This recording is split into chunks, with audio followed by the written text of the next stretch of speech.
Hello हजुर हजुर म अहिले बुलबुले पार्किङमा घुमिरहेको छु। तिम्रा छोराछोरी सुते? मलाई भेट्न कहिले आउँछौ त तिमी?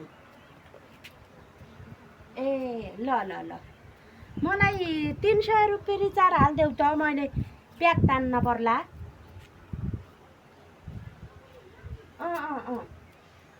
300 भर्खरै हालिदिन्छौ। तिम्रो बुढीले नथाहा पाउने र सुटुक्क 300 रुपियाँ हालिदेऊ यहाँ। तिम्रो बुढीले थाहा पायो भने फेरि अहिले झगडा गर्ला नि फेरि।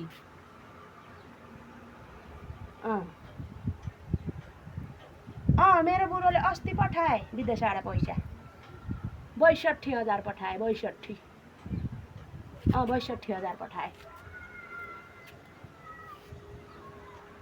10,000 हालिदेऊ। मैले तिमीलाई 10,000 हालिदिने यहाँबाट।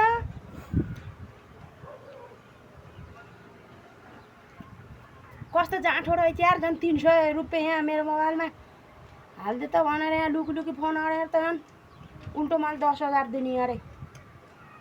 रङ नम्बरमा भेट भएका साथी पनि कति चोट्रेका रहेछन्। मैले 10,000 दिने त झन् उल्टो। पहिला मलाई 300 रुपियाँ हालिदेऊ त, पछि सरसल्लाह गरौँला।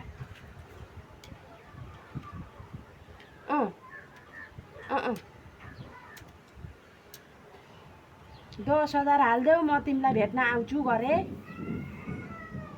मैले 10,000 ब्याङ्कबाट तिमीलाई हालिदिएर तिमी मलाई भेट्न आउने।